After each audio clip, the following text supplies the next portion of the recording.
Taste the Daily.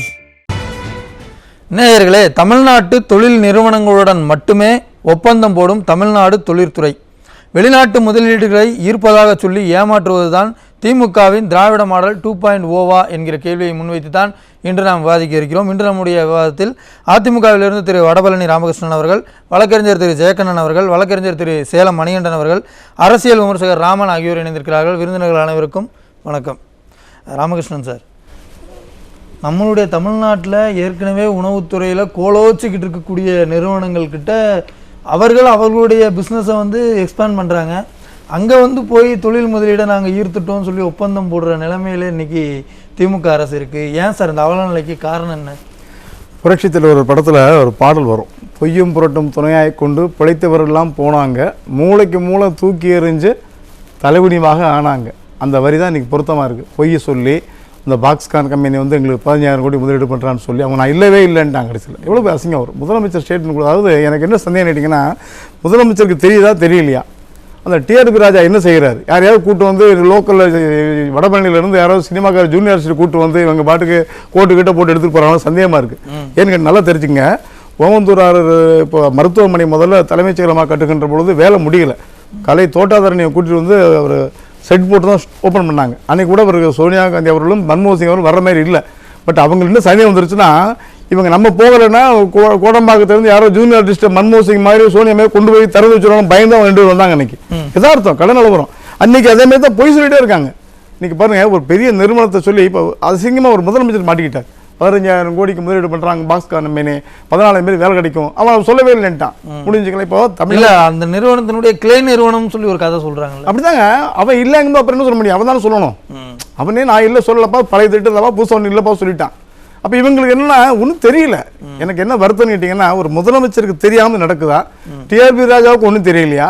இன்னும் கொஞ்ச நாள் 4 மாதம் 5 மாதம் ஒப்பேத்திட்டு போயிடுவோம்னு நினைக்கிறாங்களா? அதுதான் எனக்கு சந்தேகம். தொழில்துறை, அதாவது இன்னும் சொல்லணும்னா ஒப்பனவே சொல்லலாமே, கிறிஸ்டால் ஸ்வீட்ஸ்லாம் இவங்க பண்ணுறோம்னு சொல்லிட்டு இருக்காங்க. 1980 கோயம்புத்தூரில் திரஜலால் ஃபேமஸாக இருந்துச்சு, திரஜலால் மிட்டாய்வாலாம். அப்போ கிறிஸ்டால் ஸ்வீட்ஸ் ஒரே ஒரு கடை இருந்துச்சு, அந்த ராஜவீதியில் ஒரே ஒரு கடை இருந்துச்சு. அது இன்றைக்கி பெரிய போச்சு. அப்போ அதில் இன்றைக்கி புரிந்துணர்வு ஒப்பந்தம் போட்டிருக்கோன்னா அதில் ஒரு 300-400 இளைஞர்களுக்கு வேலை வாய்ப்பு கிடைக்கும். அது ஒன்றும் பெரிய நிறுவனம் கிடையாது. இதற்கு முன்னாலே ஒரு துபாய் போயிட்டு வந்தார், அமெரிக்கா போயிட்டு வந்தார், வெளிநாடு போயிட்டு வந்தார். என்ன பண்ணாருன்னா, பெருந்தர இருக்கக்கூடிய ஒரு நிறுவனம், தாமரைப்பாக்கம் ஒரு நிறுவனம், இங்கே இருக்க நிறுவனங்கள் ஒப்பந்தம் போட்டு வந்தார். இப்போ கடைசி என்ன போச்சுன்னா, அங்கே சுற்றி இங்கே சுற்றி லோக்கல் இருக்கணுமே, இன்னும் முரசொலிக்கு மட்டும்தான் நிறுவனத்துக்கு சொல்லி ஒரு பேர் போடல. முரசொலி நிறுவனத்துக்கு நாங்கள் என்ன ஆளுகள் சேர்க்கணும் சொல்லு, அது ஒன்று தான் பண்ணல. இப்போ ஏன் சார் வெளிநாட்டு நிறுவனங்கள் தமிழ்நாட்டுக்கு வர்றதில் என்ன சிக்கல்? இங்கே ஏற்கனவே நல்ல கட்டமைப்புன்றது இருக்குது, இளைஞர்களுடைய பலம் அப்படிங்கிறது இங்கே நிறைய இருக்குது, இளைஞர்கள் நிறைய படித்த இளைஞர்கள் இருக்காங்க. பிறகும் ஏன் வெளிநாட்டு நிறுவனங்கள் இங்கே வர தயங்குறாங்க? அருமையான கேள்வி இது. என்னன்னு கேட்டிங்கன்னா, குறிப்பாக வெளிநாட்டு நிறுவனங்கள் வர்றதுக்கு என்னென்ன அவங்களுக்கு வேணும்னு கேட்டிங்கன்னா, இடவசதி வேண்டும், சுகாதாரம் வேண்டும், மின்சார தட்டுப்பாடு இல்லாமல் தடையில்லாத மின்சாரம் வேணும், பாதுகாப்பு முக்கியம். இவங்க ஒரு கம்பெனி வரும்போதே இடத்த கொடுத்துட்டு அந்த காசை வாங்கிட்டு போகிறோம் இல்லாமல் அதில் ஷேர் கேட்குறாங்க. ஒரு கம்பெனி வருகின்ற போய் எனக்கு இவ்வளோ % கமிஷன் கொடுக்க பயப்படுவாங்க. இப்போ நம்ம ஒரு கம்பெனி ஆரம்பிக்கிறோம், ஒரு கடை வைக்கிறோம்னா ஒரு கடைக்கு ஒரு புரோக்கர்கிட்ட சொல்லி, தரகர்கிட்ட சொல்லி அந்த கடையை முடிச்சு கொடுப்பா, உனக்கு 1 மாதம் கமிஷன் புரோக்கர் வாடகை தரேன்னு சொன்னால் நியாயம். அவன் கடையை முடிச்சு கொடுத்து எனக்கு கடையில் கமிஷன் கொடுக்காம மாதம் கொடுறான்னு என்ன நியாயம் சொல்லுங்க? அப்போ ஒரு நிறுவனம் வருகின்ற பொழுது ஒரு கமிஷனை கேட்கறாங்க, பெர்சன்டேஜ் கேட்கறாங்க, ஷேர் ஹோல்டரா வச்சுக்கணும், அது வரமாட்டான். ரெண்டாவது, இன்னைக்கு சட்டம் கரப்ஷன், குடும்ப நலன், இதுதான் இதாங்க. ஓகே, ரெண்டாவது, இன்னைக்கு சட்டம் ஒழுங்கு சரியில்லை, எல்லா பேரும் தெரியுது. தமிழகத்தை சேர்ந்த சுந்தர் பிச்சை அவர்கள் இங்கே CEO இருக்காரு கூகுள், அவங்களே ஆந்திராவுக்கு போறாங்க, தமிழ்நாட்டுக்கு வரல. அப்ப இவங்க பார்த்து அவங்க பயப்படுறாங்க. தமிழ்நாட்டில் இன்னைக்கு பாருங்க, ஒரு பெண்களுக்கு வீட்டில் இருக்கக்கூடிய வயதான மூதாட்டி தனியாக இருந்தாலும் கொலை பண்ணிட்டு போயிடுறான். சரி, காவல் நிலையத்தில் புகார் பண்ணாலும் ஏசி பிரச்சனை பண்றாரு. சரி, துணைக்கு போகலான்னாலும் திருவண்ணாமலை அவன் கூட்டிட்டு போய் பண்றான். அப்ப யாருக்குமே பாதுகாப்புலன்னு அவங்களுக்கு தெரியுது. பெண்களுக்கு பாதுகாப்புல நிறுவனங்கள் தான் இன்னும் பிரச்சனை பண்ணுவாங்களே, நம்ம எப்படி இங்கே வண்டி ஓட்ட முடியும், பொழப்பு நடத்த முடியும், அந்த சந்தேகம் அவனுக்கு வரும் இல்லைங்களா? அவ்வளோ, அதாவது வெளிநாட்டுக்காரன் வர்றவங்க போனால் இங்கே சர்வீஸ் பண்ணணும், தமிழ்நாட்டுக்கார வேலை வாய்ப்புன்னு வர்றது இல்லை, அவனுக்கு 10 ரூபா சம்பாதிக்கணும்னு வர்றான். நம்மளை பயன்படுத்திட்டு இங்கே ஒர்க்கர்ஸ், நல்ல திறமையான ஒர்க்கர்ஸ் இருக்காங்க. குறிப்பாக சொல்லணும்னா தமிழர்கள் எல்லா படித்த அத்தனை பேருமே ஒரு கம்பெனி வேலைக்கு போயிட்டான்னா முழு மூச்சா வேலை செய்வான். வீட்டில் ஒரு பால் பாக்கெட் வாங்கிட்டு மாட்டான். கம்பெனி போயிட்டான்னா கம்பெனி முழு வேலையை இன்வால்மெண்டோடு செய்யக்கூடியவன் தமிழர். எல்லா மாநிலங்களையும் பார்த்துருக்கோம். அப்போ இவன் நம்புறான், வேலை செய்கிறதுக்கு சரியான படித்த விவரமான ஆட்கள் இங்க இருக்காங்க. கொடுக்குற வேலையை சரியா செய்வாங்க, பிரச்சனை பண்ண மாட்டான், குறிப்பிட்ட நேரத்தை செய்வான் நம்புறான். இப்போ இந்த முதலமைச்சர் அவர்கள் மீண்டும் மீண்டும் நாங்கள் வந்து முதலீடை ஈர்க்கிறோம்னு சொல்லிட்டு ஒரு தொடர்ந்து ஒரு பிரச்சாரத்தை செஞ்சுட்டே இருக்காரு. இல்ல அந்த சரி, அது பொய்ன்னு உங்களோட பார்வையில் எடுத்துக்கிட்டா கூட அந்த பொய்யை திரும்ப திரும்ப சொல்ல வேண்டிய தேவை என்ன? ஒரு பொய்யை திரும்ப உண்மையாயிரும், நம்பிடுவாங்க. எவ்வளவு திருப்பி சொல்ல நம்பிடுவாங்க நினைச்சுக்கிட்டு இருக்காங்க. தவறு. இன்னைக்கு இளைஞர் பூரா விவரமா இருக்காங்க. ஒரு 15-20 வருஷத்துக்கு முன்னாடியெல்லாம், ஒரு 30 வருஷத்துக்கு முன்னாடி மாலை முரசு பேப்பரில் செய்தி வந்தால் அது சாயங்காலம் சில மப்சல்ல ரொம்ப லேட்டாக வரும், டவுனில் சாயங்காலம் படிப்பாங்க. இன்னைக்கு 3 மணிக்கு அமெரிக்காவில் பிரச்சனை, 3:05க்கு லோக்கல் ஆண்டிப்பட்டு இருக்கு தெரியுது. அவ்வளவு நுட்பமா வந்துருச்சு டெக்னாலஜி எல்லாம். அதனால யாரும் ஏமாற்ற முடியாது, போய் சொல்ல முடியாது. நான் அதனால தான் கேட்குறேன், இன்னைக்கு எல்லாமே வெளிப்படையாக தெரியுது. இந்த சூழல்ல மீண்டும் மீண்டும் வந்து ஏன் இப்படி ஒரு பொய் பிரச்சாரத்தை இவர்கள் முன்னெடுக்கிறார்கள்? நான் என்ன சொல்லிட்டீங்கன்னா, இன்றைய இளைஞர்கள் டெக்னாலஜிக்கு ஃபார்வர்டு வந்துட்டாங்க. இன்றைய அரசியலில் திமுக ஆளுகள் டெக்னாலஜிக்கு வரல. இன்னும் பழைய கதையே சொல்லிட்டு இருக்கிறான். காக்கா வந்துச்சு, வடையை தூக்கிட்டு போச்சு, நிறைய பாட்டு பாட சொல்லிச்சு, காக்கா வடையை போட்டுச்சு, அந்த கதையை சொல்லி இன்னும் நம்மளை ஏமாத்திட்டு இருக்கோம். அப்ப டிஆர்பி ராஜா அவர்கள் சொல்லக்கூடிய அந்த 11 லட்சம் இளைஞர்களுக்கான வேலை வாய்ப்பை உருவாக்கி இருக்கோம். இல்ல, சும்மா ஒண்ணுமே கிடையாது. வெள்ளையதுக்கே கேட்டோம்லங்க. அதாவது நல்லா தெரிஞ்சுங்க, எடப்பாடியார் முதலமைச்சராக இருக்கிற பொழுது ஸ்டாலின் எதிர்கட்சி எதிர்க்கு கேட்கிறார், எடப்பாடியார் கொடுக்கிறார். இப்ப எடப்பாடியார் எதிர்கட்சி தலைவராக இருக்கும்போது வெள்ளையர் கேட்டால் அது மரபு இல்லை அப்படிங்கிறார். இவர் டிஆர்பி ஒயிட் பேப்பர் காமிச்சுதான் வெள்ளையருக்குன்னா என்னங்க சிறுபிள்ளைத்தனமா இல்லையா? ஒரு மந்திரிக்கு அழகாது. ஒரு அனுபவம் 3 தடவை தொடர்ந்து ஜெயிச்சிருக்காரு மன்னார்குடியில், 3 தடவை தொடர்ந்து எம்எல்ஏ, 2011, 16, 21 3 ஜெயிச்ச எம்எல்ஏ அமைச்சராக்கி இருக்காங்க. அமைச்சராக அந்த கடமை உணர்வு செய்ய வேண்டாமா? அந்த கடமை விட்டு வெள்ளை பேப்பர் கடமை உணரவே இல்லைன்றதாலதான் இன்னைக்கு தொழில் முதலீடுகள் தமிழ்நாட்டுக்கு வராம போயிட்டு இருக்கு. இவர்களுக்கு எதிர்காலத்தில் வரும் நம்பிக்கை இல்லை. அதனால இன்னும் 4 மாசம் என்ன ஆனாலும் சரி இதை ஒப்பேத்திட்டு போயிடுவோம், அவ்வளவுதான். முடிஞ்ச வரைக்கும் நமக்கு சுருட்டா ஆண்டியப்பாங்கிற மாதிரி இன்னும் 4 மாசத்துல 10 நிகழ்ச்சி நடத்தி ஒரு 10,000 கோடி முதலீடு வந்ததுன்னு சொல்லிட்டு கிளம்பிடுவாங்களா? போய் சொல்லிட்டு போயிடுவாங்க, அவ்வளவுதான். மக்களை ஏமாத்திட்டு அடுத்த தேர்தலுக்கு அதை தர இதை தர இன்னொரு 10,000 வேலைக்கு இளைஞர்கள் வேலை வாய்ப்பு தர போய் சொல்றாங்க. இல்ல, என்னுடைய கேள்வி என்னன்னா சார், இன்னைக்கு நான் வந்து ஒரு 5,000 கோடி ரூபாய் முதலீடு ஈர்த்தேன்னு ஒரு நாள் விளம்பரம் கொடுத்தா அதோட முடிய போறது இல்ல. அந்த முதலீடு என்ன ஆச்சு, வந்ததா இல்லையான்றத மக்கள் கேட்பாங்கல்ல. கேட்பாங்கிறது என்ன இவங்களுக்கு இல்ல, மக்கள் ஃபார்வர்டா வந்துட்டாங்க, லேட்டஸ்ட் டெக்னாலஜி வந்துட்டாங்க.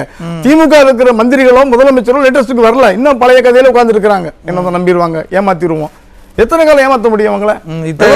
இல்ல, இந்த ஏமாற்று பிரச்சாரம்ங்கிறது அவர்களுக்கு தேர்தலில் இளைஞர்களுடைய வாக்கை வாங்குறதுக்கு பயன்படும் நம்புறாங்களோ? அவங்க பணம் கொடுத்து ஓட்டு வாங்கலாம்னு நம்புறாங்க. பொய்யான வாக்குறுதி கொடுத்து எப்படி கருணாநிதி அவர்கள் 2 ஏக்கர் நிலம் சொல்லி ஜெயிச்சார் பார்த்தீங்களா? 2 ஏக்கர் நிலம் கொடுக்குறேன் எல்லாம் நம்பிட்டான். இவர் என்ன பண்ணாரு, 1000 ரூபாய் உரிமை தொகை தரேன்னு சொன்னார், அதையும் நம்பிட்டான். 1000 ரூபாய் என்ன மேட்டர் கேட்டீங்கன்னா, 28 மாசம் கழிச்சு 2021 மே மாசம் 7ஆம் தேதி ஆட்சிக்கு வர்றாரு. 22 23 மே போய் ஜூன் ஜூலை ஆகஸ்ட் செப்டம்பர் மாசம் 28 மாசம் கழிச்சு கொடுக்க ஆரம்பிச்சு. இப்ப என்ன சொன்னார், போன மாசம் ஸ்டாலின் சொல்றாரு 51 மாதங்கள் ஆகிவிட்டது, 51,000 கொடுத்து விட்டேன். இது வெளியே போய் பாருங்க, கொடுக்க ஆரம்பிச்சு கிட்டத்தட்ட 23 24 மாசம் ஆயிருக்கு.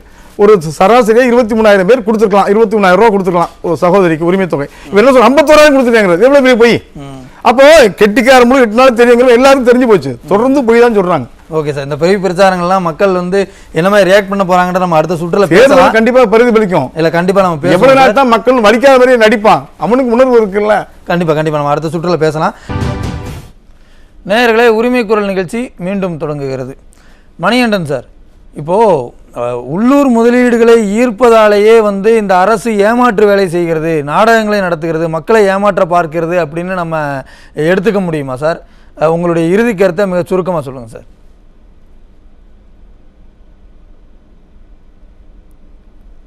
மணிகண்டன் சார், ஓகே அவருடைய இணைப்பில் சின்ன பிரச்சனை நினைக்கிறதா, மீண்டும் வரேன் சார்.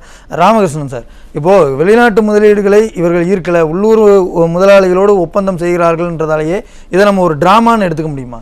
அதாவது உதாரணத்துக்கு இன்றைக்கி வந்து தமிழ்நாடு முழுவதும் டிட்வா புயல்னால பாதிக்கப்பட்டிருக்கு டெல்டா மாவட்டங்களில். நம்ம கவலைப்பட்டு இருக்கோம். இந்த திமுக அமைச்சர் நம்ம ரூம் போட்டு யோசிப்பாங்க, எவ்வளோ மத்திய அரசு நிதி கேட்கலாம். அதான் நம்ம எடப்பாடியார் ஆட்சியில் இருக்கிற பொழுது அதிமுக ஆட்சியில் கஜா புயல் வந்துச்சு, பயங்கரமான பாதிப்பு, உடனடியாக சரி செய்யப்பட்டது. மின்சார பிரச்சனையாக இருந்தாலும் சரி, எந்த பிரச்சனையுமே. இன்றைக்கி எவ்வளோ பாதிப்பு வந்தாலும் யாரும் கவலைப்படுறதில்லை. ஆளுமை இன்றைக்கி டெல்டா மாவட்டங்களில் பூரா ஏற்கனவே அறுவடை செஞ்ச நெல்லை பாதுகாக்காம விட்டோம். இப்போ என்னாச்சு கேட்டீங்கன்னா, அந்த நாற்று நட்ட இடத்துல தண்ணீர் தேங்கி நிற்குது, வடிகரில். அந்த வாய்க்காலெல்லாம் தூர் வரப்பட்டாங்க, காவாயெல்லாம். மக்கள் நலனில் அக்கறை இல்லாமல் இருக்கு, அவ்வளோதான். இவங்களுக்கு கவலை இல்லை. இவங்களை பொறுத்த மட்டும் ஆட்சிக்கு வரணும், சம்பாதிக்கணும், சேர்த்து வைக்கணும், வெளிநாட்டில் முதலீடு பண்ணணும், மறுபடியும் ஆட்சிக்கு வரணும், பொய் சொல்லணும், சேர்த்து வைக்கணும். இது நடக்காது. இப்போ எங்கள் அண்ணன் மணிகண்டன் சொன்னது மாதிரி எடப்பாடியே வெளிநாட்டுக்கு போனார், போகும்போது சுகாதாரத்துறை அமைச்சர் அண்ணன் விஜயபாஸ்கர் அழைச்சிக்கிட்டு போய் புரூக்லின் மருத்துவமனையில் ஏர் ஆம்புலன்ஸுக்கு ஒப்பந்தம் போட்டு வந்தார். இவங்க பண்ணாம விட்டாங்க. அது போல கால்நடைத்துறை அமைச்சராக இருந்த ராஜேந்திர பாலாஜி அழைத்து கொண்டு போயிட்டு வந்ததுக்கு அப்புறம் தான் நம்ம ஊரில் தலைவாசலில் கால்நடை பூங்கா வித்தியாசமான அமைப்பில் பெருசாக ஆசியாவிலேயே மிகப்பெரிய கால்நடை பூங்காவுக்கு அடிக்கட் நாட்டா அது சரியா பண்ணல இன்னும். அப்போ ஒரு துறை சம்பந்தப்பட்ட அதிகாரிகளை அமைச்சர்கள் அழைத்து கொண்டு போகிறார். இவர் கேட்கிறாரு, ஜெயகண்ணன் கேட்கறாங்க, குடும்பத்தோடு போகிற சட்டம் இருக்கா? ஊட்டி ஃப்ளவர் ஷோ குடும்பத்தோடு போனாங்க, ஏன் ஊட்டிக்கு போனான்னு கேட்டேன். ஊட்டி தமிழ்நாட்டில் இருக்கு அப்படின்னா அவர் கேட்பது உள்ளூர் நிறுவனத்தோட ஒப்பந்தம் போடக்கூடாதாங்கிறதையும் அவர் கேட்கிறார். இல்லை, அதுல என்ன பிரயோஜனம் கேட்கிறேன் நான். வெளிநாட்டு நிறுவனங்கள் முதலீடு பண்றேன்னு ஏன் போய் சொல்லணும்? அப்புறம் லட்சக்கணக்கான பேர் 200 பேர் 300 பேர் ஒரு பெரிய விஷயமா அவனே பண்ணிட்டு போறான். நீ என்ன பண்ண போறீங்க? மட்டும் ஒப்பந்தம் போட்டு சாதாரண விஷயம் தானேங்க. நான் முதலே சொன்னேன், பெருந்துறையில் இருக்கிற ஒரு நிறுவனத்துக்கு விளையாட்டு பண்றீங்க, தாமரை பாக்கம் நிறுவனத்துக்கு விளையாட்டு பண்றீங்க, எதுக்கு நாடகம் போடுறீங்க? அப்ப செயல்படாத, அதாவது வேகாத சோத்துக்கு விருந்தாளி 4 பேருங்கிற கதையா இருக்கு இந்த கதை. ஓகே சார், ஒண்ணுமே நடக்கல. ஓகே சார், நன்றி சார்.